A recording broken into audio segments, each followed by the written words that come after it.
आमिर साहब, भारत के तैयारे नहीं आलमी सतह पर साख भी तबाह हुई है, जिससे निकलना इतना आसान तो नहीं होगा। इस पर आप सर क्या कमेंट देंगे? देखिए, एक तो चिश्ती साहब ने बड़ा मुझे अच्छा लगा जो उन्होंने हिस्टोरिक कॉन्टेक्स्ट दिया है इस पूरी बात का कि चाइना के साथ क्या हुआ था। तो ये सुनने वाली बात है, हमारे व्यूअर्स को भी बहुत अच्छा लगा होगा। अच्छा, अब दूसरी बात ये आप आते हैं कि जी भारत जिस तरह से मतलब है आपके बकौल के दुनिया के सामने एक्सपोज हुआ है, बिल्कुल हुआ है। और वही बात है कि मैं उसके लिए टर्म यूज़ करता हूँ कि जी इंडिया इज सफरिंग फ्रॉम मैग्लोमेनिया, कि इसको फॉल्स फीलिंग ऑफ ग्रेटनेस है।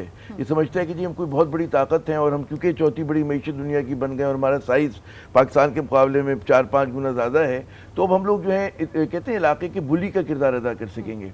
अच्छा, ये जो बुली का किरदार अदा करने की बात है, क्योंकि तारीख से बात शुरू हुई है, तो आप ये में समझें कि तमाम जो गुनाह शुरू हुए हैं वो मोदी के दौर से शुरू हुए।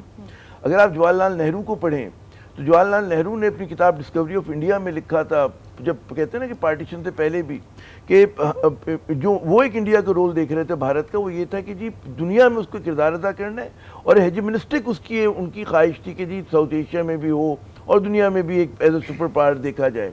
तो उस वक्त से इनकी ख्वाहिश है, लेकिन मसला ये हो रहा है कि अब यही इसी ख्वाहिश की बिना पर और साइज़ को देखकर अमेरिका ने इनको स्ट्रेटेजिक पार्टनर भी बनाया। ये 2000 अवाइल की बात है और आज भी उनके पार्टनर्स हैं, और इसलिए बनाया कि जी चाइना के against as a balancing force इस्तेमाल करेंगे। अब शुमई किस्मत उनकी, आप सोचें कि वो फंस कहाँ जाते हैं कि अपने ही बैक यार्ड में उनके साथ एक पाकिस्तान है जिसको समझते हैं कि हमको तो इसका तस्करा भी नहीं करना चाहिए। और उनके बड़े फ़ख्र से कहा करते थे उनके जयशंकर साहब कि जी हम तो पाकिस्तान की बात ही नहीं करते, पाकिस्तान भी अपना मुआवजा हमारे साथ नहीं करता। ऑन द रिकॉर्ड का है उन्होंने।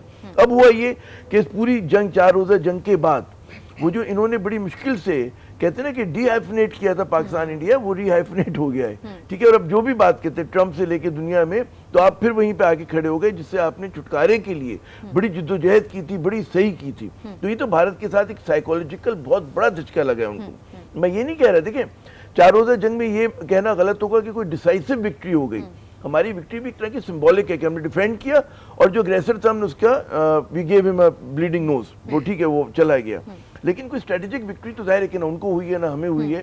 हम लोग दोबारा स्टेलमेट पर आ गए हैं। अगर आप मेरे ख्याल चिश्ती साहब भी इस पर ज़्यादा ख्याल करेंगे, 2 चीज़ें और हुई हैं कि भारत ने इसका सहारा लेकर, पहलगाम वाक़े का सहारा लेकर और ये जंग का सहारा लेकर जो उन्होंने वाटर एकॉर्ड के साथ किया है, तो वो डिप्लोमेसी में उनका जो जाहरानापन है वो आगे आए हैं 2 कदम, जिसको भी हमें काउंटर करना है। पाकिस्तान ने मकबूजा कश्मीर में वो 2019 में आगे आ चुके हैं यूनिलैटरलिज्म पे, हमें उसको काउंटर करना है।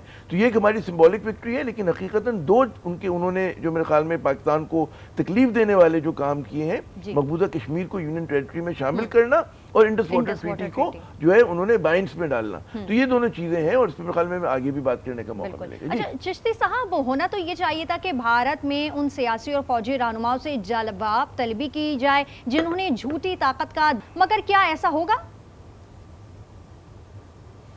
जी, जिस हिस्टोरिकल पर्सपेक्टिव की मैं बात कर रहा था वो 1962 की, आज भी हिंदुस्तान के मिलिट्री एंड वॉर कॉलेजेस में वो एज ए केस स्टडी पढ़ाई जा रही है।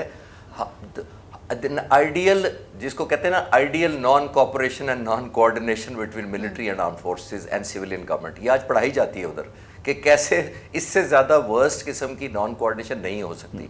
और मैं ये कॉन्फिडेंस से आपको बता रहा हूँ, यकीन मैं कंफर्म कर सकता हूँ कि जितनी पाकिस्तान की तरफ मुसल्लह फ़ौज में कोऑर्डिनेशन थी, ना हमारी 65 में उतनी थी, ना 71 में थी, ना कारगिल में थी, जितनी क्लोज इंटीमेसी और कोऑर्डिनेशन इस दफ़ा प्लानिंग में थी। तो देखें, वॉर्स इस तरह नहीं लड़ी जाती। जो आमिर साहब ने कहा, मैं एक और बात ऐड करता चलूँ कि विक्ट्री किसकी हुई, और जो आप उन्होंने कहा था कि मुझे इजाज़त दी थी कि कमेंट मैं करूँ। देखिए, मैं ये कहना चाहता हूँ कि जब आप वॉर मॉन्गरिंग करते हैं, जब पाकिस्तान कह रहा है कि पहलगाम की एक न्यूट्रल इंक्वायरी करवा लें, आपने कहा नहीं कराएंगे, इस दफ़ा तो सबक सिखाना है। सबक सिखाना वॉज योर मिलिट्री ऑब्जेक्टिव। ये मिलिट्री ऑब्जेक्टिव आपने अचीव करना था। जब आप इनिशिएटिव आपके पास है, ऑफेंस आप कर रहे हैं, स्ट्रैटेजी आप बना रहे हैं और वॉर ऑब्जेक्टिव भी आप ड्रॉ करेंगे। आपने ड्रॉ किया कि पानी और खून इकट्ठा नहीं होगा, ये कर देंगे, वो कर देंगे, आइंदा आने वाली नस्लें सबक सिखा देंगे। आपने सबक सिखाना था, पता नहीं सबक तो नहीं सीखा पाकिस्तान ने अभी तक। तो मिलिट्री ऑब्जेक्टिव जो आप डिक्लेयर करते हैं वो आपने मैनिफेस्टेशन करनी होती है। जब मैनिफेस्ट नहीं होते तो वो फिर आप सीख लेते हैं। नेल्सन मंडेला ने कहा था, I never lose, I either win और लर्न। تو پھر نیلسن منڈیلا کو فالو کر لیں کہ اچھا یار اگر جیتے نہیں تھے تو سبق سیکھ لیا ہم نے, وہی سیکھ لیں. پھر آپ جنگ کے دوران سبق سیکھنا چاہتے ہیں تو آپ نے وار آبجیکٹیوز اپنے اچیو نہیں کیے.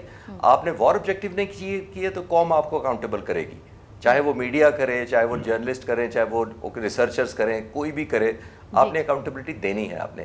اور ہمارے تو وار آبجیکٹیو تھے ہی نہیں بائی دا وے, یہ let's be very clear about it. Objective کیا تھے؟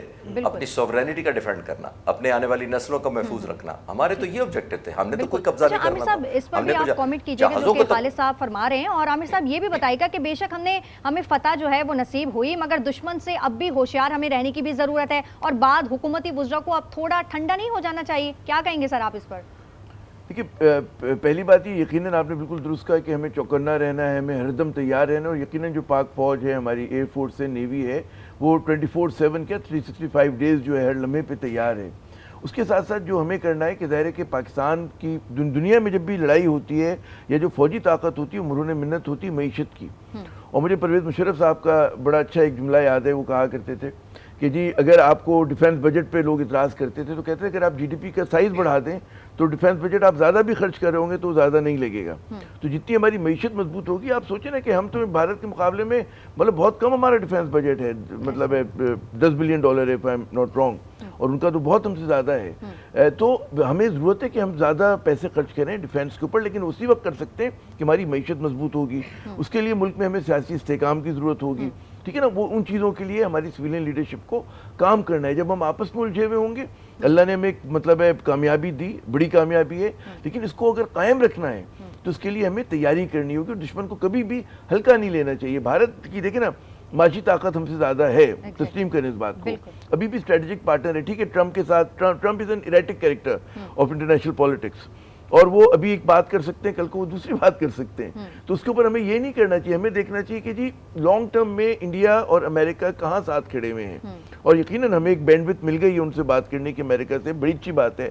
پاکستان ہمیشہ سے چاہتا ہے کہ امریکہ سے اچھے تعلقات ہوں, لیکن ہمیں سمجھنا چاہیے. لیکن ایک اور بات جو میرے خیال میں دلچسپ ہے, اور میں یہیں پہ کلوز کروں گا اس کامنٹ کو, کہ کوارڈ کا جو اجلاس ہوا, پہلگام واقعے کی مذمت کی, اس میں آپ کو پتہ انڈیا ہے, جاپان ہے, امریکہ ہے, اور خدا آپ کا بھلا کرے آسٹریلیا ہے, ٹھیک ہے. اس میں انہوں نے پاکستان کو مینشن نہیں کیا. تو یہ بھی ایک نوٹ وردی بات ہے کہ جہاں پہ بھارت چاہ رہے پاکستان کو آئسولیٹ کرنا, بدنام کرنا, اس میں وہ کامیاب نہیں ہو رہا ہے. جناب بالکل. چشتی صاحب, بھارتی فضائیہ نے جنگ کے بعد ڈرون, ڈکٹیشن اور لائٹ ویٹ ریڈار کے 13 معاہدے کیے ہیں. ہمیں کتنا تیار اور محتاط رہنے کی اب ضرورت ہے؟ جی خالد صاحب. ایک چیز ذہن میں ہمیں رکھنی چاہیے, جی یہ ایک چیز ذہن میں رکھنی چاہیے ہمیں کہ یہ جو ملٹری ہارڈ ویئرز ہوتے ہیں, کمبیٹس ہوتے ہیں, شپس ہوتی ہیں, الیکٹرانک وارفیئر ہوتے ہیں, یہ سارے کے سارے کوئی ریفریجریٹر یا ٹی وی یا ایئر کنڈیشنر نہیں ہوتے کہ آپ ایئر کنڈیشنر آج لے کے آئیں, گھر میں لگا دیں, کل سے کولنگ شروع ہو جائے گی. یہ ایک لانگ پروسیس ہوتا ہے. It's an integration, it's an employment. آپ کو عبور حاصل کرنا ہوتا ہے, ماسٹر کرنا ہوتا ہے اسٹریٹجی کو, ٹیکٹکس کو. آپ کے سامنے رافیل 5.25 سال پہلے ہندوستان نے لیے تھے, پاکستان نے J-10C 3.25 سال پہلے لیے تھے. تو ہم سے 1.5-2 سال کی ایڈوانٹیج ہونے کے باوجود کیا ہوا, آپ نے انٹیگریٹ کرنے ہوتے ہیں ویپنز, ان کو جیسے میں نے کہا نیٹ ورکنگ کرنی ہوتی ہے, آپ نے کلوز ون کل پکچر بنانی ہوتی ہے کہ سارے جہازوں کو جو شوٹنگ کرنی ہے انہوں نے ایک انٹیگریشن سینس میں کرنی ہے. یہ آف دا شیلف جو مرضی آپ لے کے آ جائیں, یہ اٹ ڈز ناٹ ٹیک کہ جی ایک ہفتے کے بعد ہم نے جی نئے ویکیوم بھر دیے ہیں, ہمارے خلاء تھے وہ پر کر دیے ہیں, اب ہم نے نئے جہاز انڈکٹ کر دیے ہیں.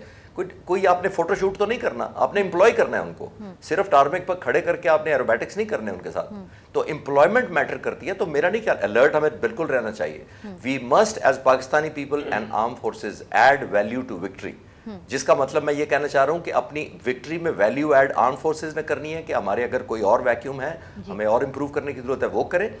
اب قوم کو چاہیے زیادہ یونٹی, جیسے عامر صاحب بالکل ٹھیک پوائنٹ آؤٹ کر رہے تھے, دشمن ہمیشہ اندر آپ کے پینیٹریٹ کرتا ہے ویکیوم کے ذریعے, جو آپ کریکس چھوڑتے ہیں اس کو ایکسپلائٹ کرتا ہے. تو ہم نے ایڈ ویلیو ٹو وکٹری سب نے کرنی ہے مل کے, تاکہ دشمن کو دوبارہ یہ جرت بھی نہ ہو اور وہ ہمیں پہلے سے زیادہ تیار پائے.